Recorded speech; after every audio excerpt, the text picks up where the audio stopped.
What if your DM let you own a village?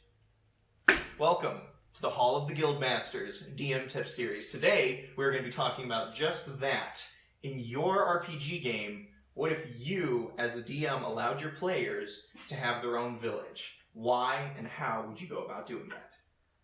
So, I guess to start us off, I would say that in some of our own campaigns, we have had before where, you know, as a DM, I've let the party have their own village to kind of conglomerate at, and so in between missions or quests or whole story arcs, you know, they might be in a different kingdom for a little while and then they come back and they're in their own village. That does wonders for a party, for them to actually have something that they own. Like, that's like a permanent place that they can, like, it's like, you know, it's like when you buy your first house in Skyrim, it's like, I've got a place where I can put my stuff, and like, and then they came out with Hearthfire, and it was like, this is freaking awesome. But like, you know, what if you could do a whole village? So, what are some thoughts? Yeah, you can definitely go into detail if you want to, or you can just start out simple and ask the DM if you can maybe price out a village, or if you do a serious quest, maybe you can start to be the mayor or something. Right. I mean, start out simple and then gradually build an economy or a strong village. I feel like a lot of players, when they the reason that they try and like overthrow a ruler, I feel like a lot of the times it's because they want that power, they want their own, you know, but the second that like they have their own village, now they're competing with the other towns in the area, or they're competing with the other kingdoms, or maybe they're in a kingdom and maybe they don't agree with the taxes imposed on their village by that ruler, and now they're on a quest to overthrow the kingdom just so their village, or maybe, you know, maybe their village, you know, they have like farmers start gathering around them, and it's kind of like helping their, you know, maybe they start building shops. You can definitely bridge off of that and do a lot of sweet stuff. Yeah. If the DM lets you. Yeah. Within reason. And also, if your players are interested, if they just want to have a bunch of combat, they're not going to be so interested in world building. But if you have players who really want to, like, invest in a place and work at building up stuff, you can go pretty in depth. Right, especially if you craft that perfect NPC and then he just wanders into town someday, and then it's like, hey, what's up, guys? I'm just gonna, can I open up a shop here? Or maybe some like random homeless dude, he's just like, I'm just gonna hang out.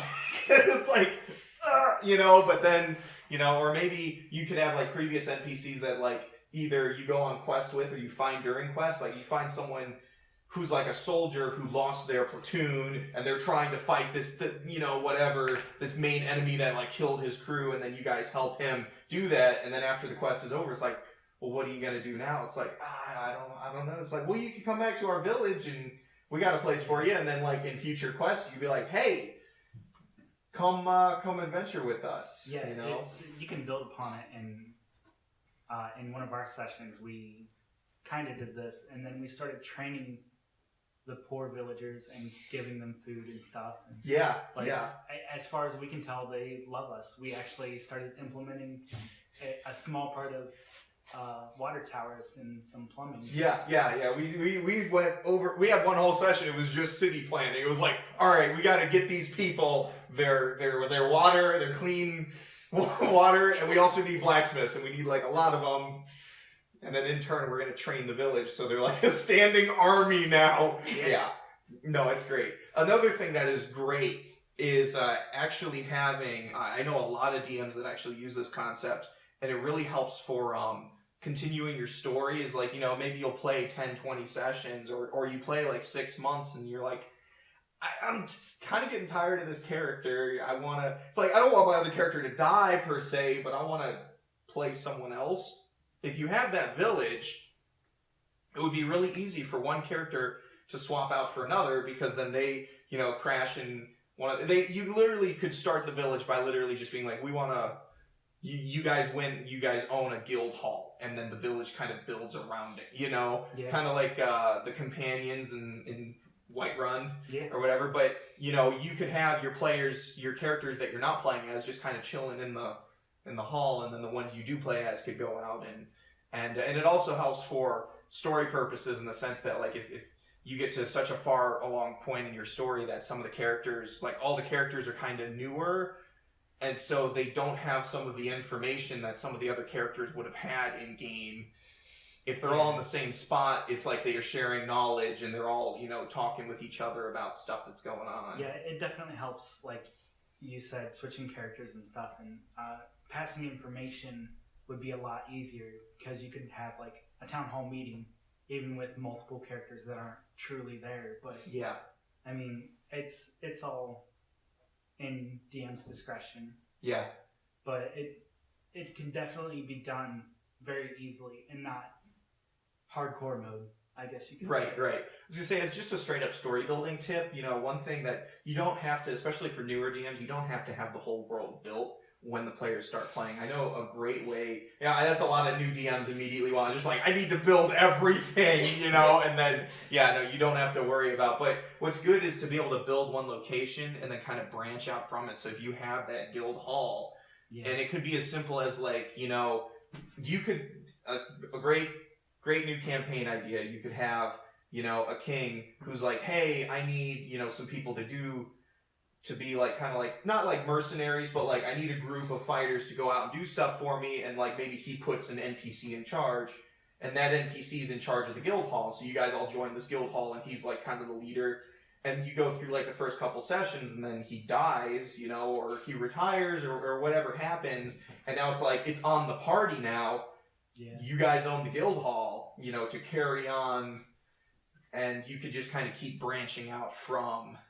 Yeah, are you going to protect the village, or are you going to just let stuff slide? Because that can change a lot. Yeah, for sure. Yeah, and kind of, go with whatever the party wants to do. Maybe they're like, we kind of want to leave the guild hall, and they go out and do stuff, but then like 5-6 sessions later, they're like, hey, let's go back to that place, and the squire's now the leader, and he's doing a great job or something. Right, or not, or now it's like, it's like all run down, and you got to show these guys what real fighters are like.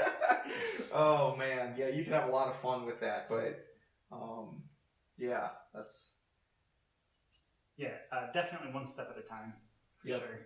You don't want to build too fast. Yeah, you don't need to worry about the whole economy of the place or everything. Right? It's more like, maybe they have a guild hall, or they have their house or their whatever, and they put a couple buildings in, and maybe they own a giant plot of land, and they keep like every couple quests. It's like, it would be a reward if you could give them a lot more gold, make them feel a lot better about the amount of money they're earning. Mm-hmm. If they turn around, it's like, all right, it's 20,000 for this house, and it's like, oh, we just got 35,000 from this boss. Oh, that's awesome. And then they spend like most of it on the village anyways to build it up, but maybe they start opening taverns, which would be cool, because then it's like, hey, now we're starting to get a little bit of our own income, because the tavern owner's paying us 10% of what he makes or whatever, and you can really have a lot of fun with slowly kind of incrementing through.